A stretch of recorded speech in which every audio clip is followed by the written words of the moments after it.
Bonjour à tous pour cette nouvelle vidéo qui va s'intituler donc les blessures karmiques sont nos blessures actuelles, donc nos blessures familiales et uniquement familiales. Alors je vais vous expliquer en détail en fait pourquoi et comment. Et je vais me servir donc pour étayer en fait tout ce que je dis d'un article qui a en partie raison et qui a en partie tort. Ça permet de relancer le débat, etc. pour pouvoir avancer en conscience, etc. par des prises de conscience au début et voilà. Voilà. Alors, donc c'est un article qui est tiré de santé-mag.com et qui s'intitule « Les blessures familiales sont les plus dures à guérir ». Alors c'est faux parce qu'elles sont toutes familiales. Hein. Je m'explique, puisqu'on est venu s'incarner dans cette famille d'âmes pour justement régler toutes ces blessures qu'on a choisies avant de s'incarner. Donc forcément, elles peuvent pas être plus dures à guérir puisqu'elles sont de toute manière familiales. Alors les blessures que nous portons atténuent la lumière qui est en nous. Et il est sûr que les blessures familiales sont les plus difficiles et peuvent nous marquer toute une vie. Alors, ce que je veux dire, c'est qu'en fait de compte, toutes les blessures, toutes les gens qui vont vous réactiver ces blessures dans votre vie, même votre voisin, n'importe qui, votre collègue, etc., toute votre lignée familiale karmique a la même chose à régler. Voilà. Hein.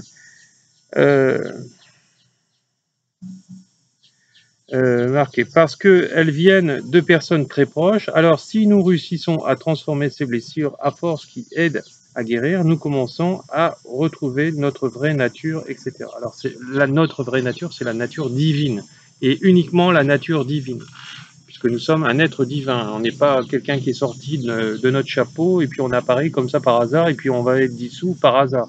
Ça, seuls les incultes au niveau de la spiritualité vont nous sortir ça.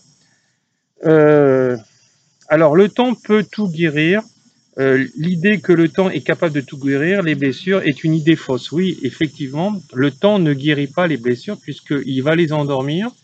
Et la vie, le karma, va attendre qu'il y ait un terrain propice, une situation, des personnes, pour le réactiver et exploser, ou un accident de voiture, où vous allez louper une marche dans les escaliers. Ça va être réactivé. Donc, voilà. Donc on ne peut pas fuir son karma, son destin, etc. Et on ne peut pas non plus demander à quelqu'un de régler les choses à la place, soit par magie, soit par des soins, etc. Sans travail aussi personnel soi-même et sans sans se remettre en question, parce que ça c'est la clé des clés, c'est apprendre à semer d'autres graines pour récolter d'autres graines. Et seulement à ce moment-là, on sera holistique dans le soin. C'est seulement à ce moment-là.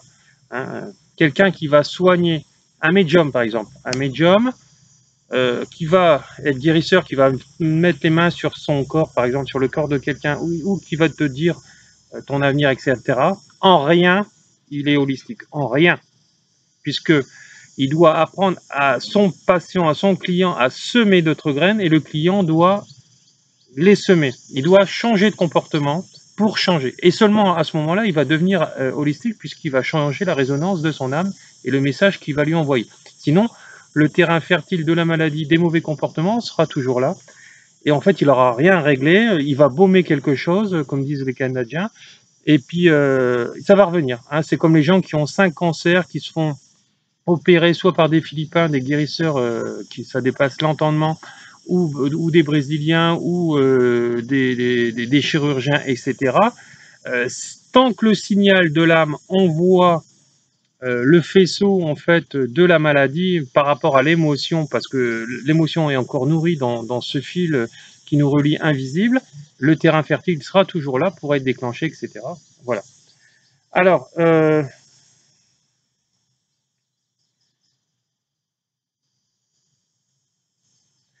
d'ailleurs, certaines d'entre eux, ces personnes, ont encore l'impression que leur perte et leur blessure, surtout familiale, s'est produite hier. Donc voilà, donc c'est des gens qui vont être dans le passé. Et donc, le fait d'y penser, ne l'a pas avoir résolu, ne l'a pas avoir compris, tu continues d'entretenir cette vie négative, et donc tu continues d'attirer des casseroles, des hommes comme ça, ou des femmes comme ça, ou voilà, des voisins qui vont te faire la misère, etc. Elles ont du mal à parler de leur expérience, oui, puisqu'on ne leur a pas appris à verbaliser toutes leurs émotions dans la voix de l'âme et non dans la voix de l'ego. La plupart d'entre vous, quand vous allez diagnostiquer le problème, vous allez être dans l'ego ou dans l'ego spirituel. Et cet ego spirituel, au lieu de vous soigner, il va encore plus vous détruire, puisque vous n'aurez rien compris. Et en général, ça sera toujours l'autre le problème, mais jamais vous. Et vous ne serez pas prêt à ce moment-là à vous remettre en question. Donc voilà, donc forcément quand on va en parler, bah, c'est palpable la douleur. Alors très souvent l'angoisse persistante de ces gens découle de leur tentative d'échapper au chagrin, donc on ne peut rien échapper, on ne peut pas échapper à son karma, on peut échapper à rien. Si on veut guérir son karma, le karma de ses enfants, il va falloir travailler sur soi, un développement personnel et uniquement cela.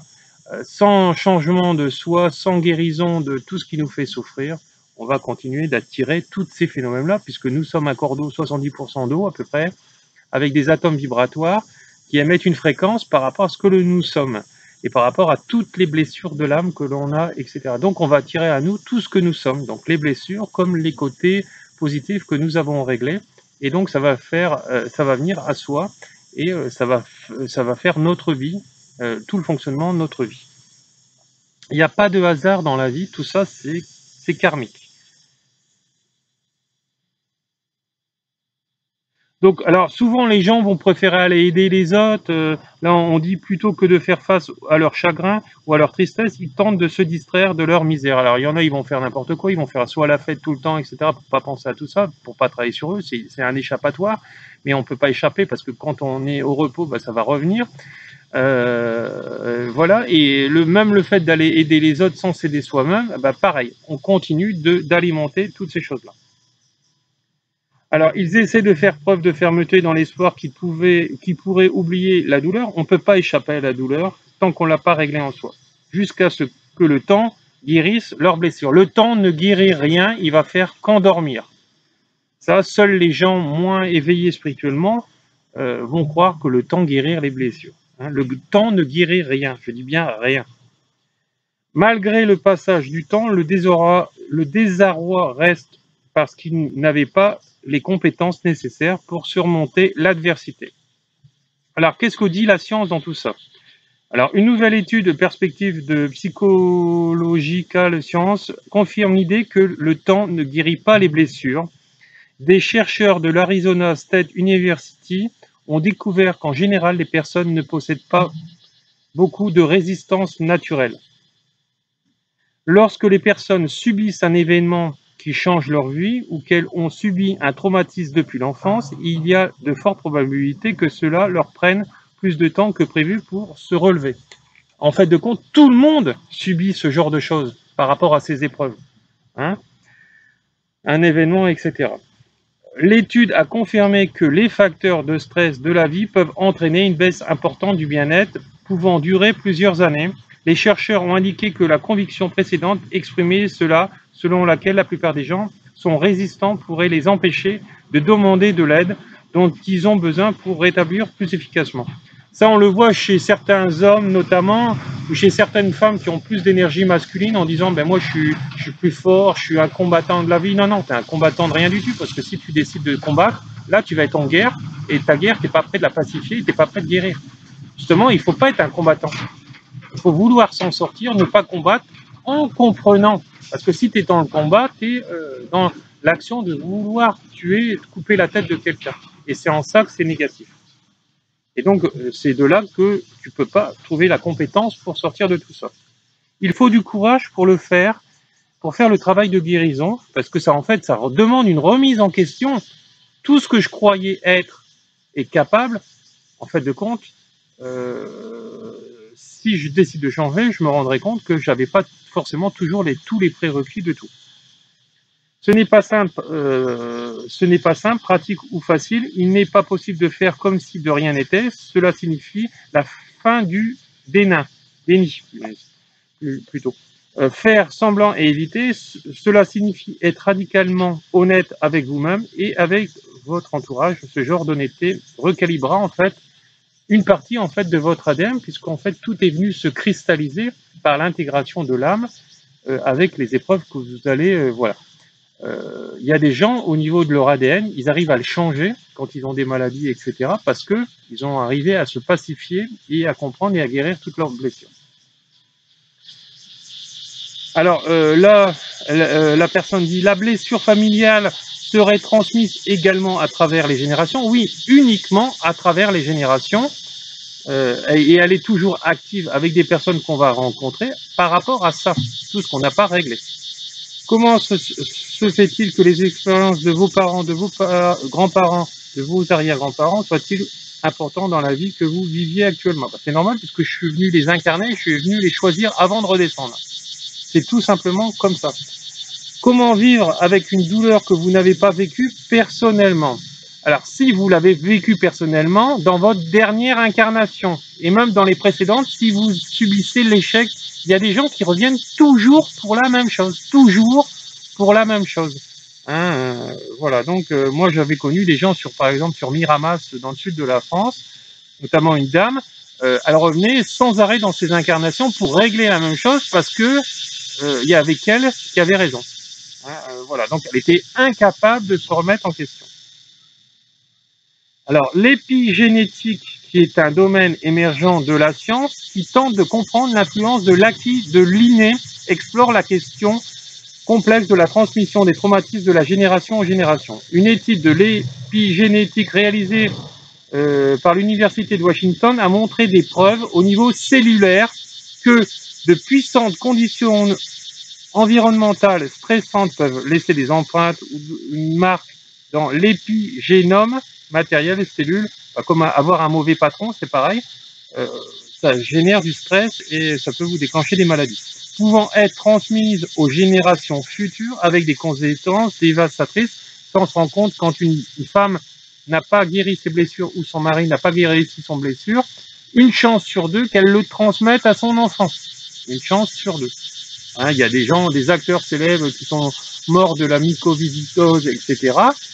Moi, à l'époque, quand j'ai vu ces émissions à la télévision, etc., ben moi, j'ai vu que le père, parce que vous savez que j'ai tous des facultés de médiumnité, j'ai vu le père et la mère, c'était tous les deux des terrains fertiles des problèmes émotionnels qu'ils ont transmis à leur enfant et ça a déclenché une maladie. Voilà. Oui, c'est le chanteur célèbre que je parle, je ne vais pas citer les noms non plus, puisque voilà, il y a des gens qui le prendraient peut-être mal. En d'autres termes, les facteurs de stress subis par une mère pendant la grossesse ont des conséquences sur l'enfant. Oui, totalement, c'est ce que je viens de dire.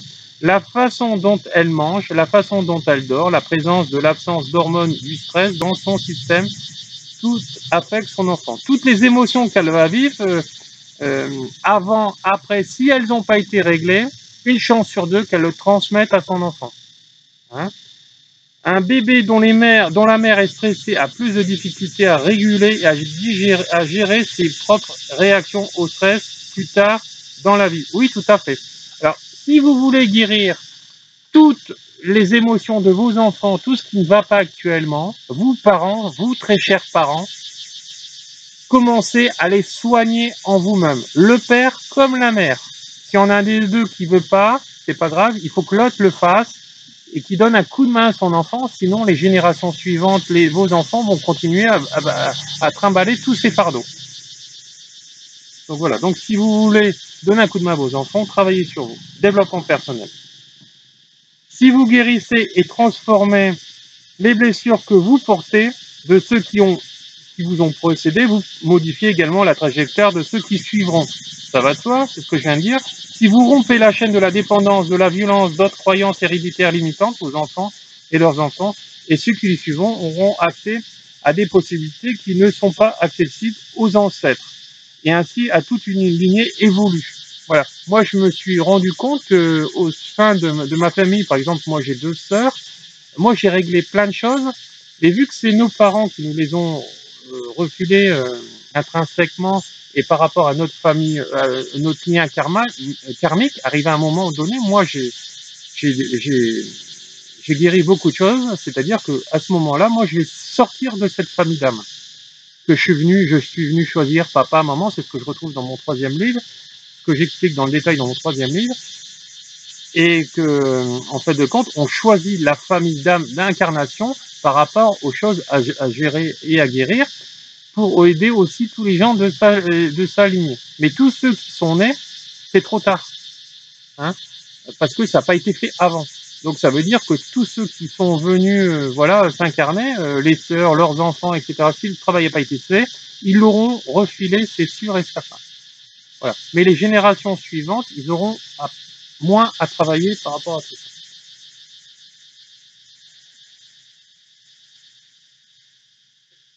Alors, si vous rompez la chaîne indépendante, violence, voilà, vos enfants et leurs enfants et ceux qui suivront auront accès à des possibilités qui ne sont pas accessibles aux ancêtres. Ainsi, toute la lignée évolue. C'est les cadeaux que vous pouvez leur offrir. Au moment de partir, ils ont laissé des comptes à régler à travers les âges maintenus par rapport à l'accord tactique de la famille pour perpétuer jusqu'à maintenant. Alors, construire une force mentale, personne ne naît fort mentalement, mais tout le monde a la capacité de développer sa force mentale, semblant au développement de la force physique. Il existe des exercices que vous pouvez effectuer pour renforcer tout ce mental, donc ça on le voit en stage, ou en psychothérapie individuelle. Des habitudes saines telles que l'identification de ce pourquoi vous êtes reconnaissant et la pratique de la compassion personnelle. Hein, donc quand on est dans l'amour, on reçoit de l'amour. Si on est dans la haine, on reçoit aussi ça, cette énergie-là. Peuvent contribuer à une large mesure à stimuler votre muscle mental, réfléchir de manière réaliste, réguler ses émotions, adopter un comportement, ne pas s'identifier à la voix négative dans sa tête. C'est aussi un aspect très important à mettre en place pour justement guérir. Alors voilà, donc vous pouvez devenir en fait un être divin, récupérer votre être divin qui était là-haut et qui est ici présent dans ce corps physique. Alors là, ils vous disent, vous pouvez devenir fort, j'aime pas cette notion de fort, puisque c'est une notion encore qui est liée au combat, à la comparaison, etc. Vous serez résistant aux facteurs de stress de la vie, petits et grands. Augmenter votre résistance nécessite une pratique intentionnelle, mais l'effort en vaut la peine. Construire une force mentale augmente vos capacités de guérir vos blessures psychologiques. Donc voilà, donc le premier aspect, c'est les diagnostiquer en conscience, et après voir comment je peux pacifier, je peux guérir ceci pour aller lâcher, et que tous les rapports de la vie par rapport à mes conditionnements, mes croyances, à mon éducation, que je les remette en question, dans tout ce qui vous fait souffrir à l'instant présent, même si c'est pas de la morale des autres, vous devez le remettre en question et aller expérimenter la veille, autre chose, plutôt, autre chose. Comme dit le Dalai Lama, si ça vous parle pas, allez expérimenter ce qui vous parle et vous verrez si vous faites une erreur ou si vous êtes sur le bon chemin. Et si vous êtes sur le bon chemin, bah restez-y. Et si ça dépasse la morale des autres, qui est un endoctrinement, qui est un conditionnement, bah parlez-en qu'aux gens qui font comme vous. Voilà. Et à partir de là, vous sortez de la culpabilisation, parce que la première prise de culpabilisation, c'est le jugement des autres, et après votre propre jugement. Voilà, bah, j'espère que j'ai été clair, sinon bah, il y aura tous les éléments pour pouvoir me joindre, etc. Et en fait, tout est karmique. Voilà, je vous remercie, beaucoup d'amour et bon week-end, au revoir.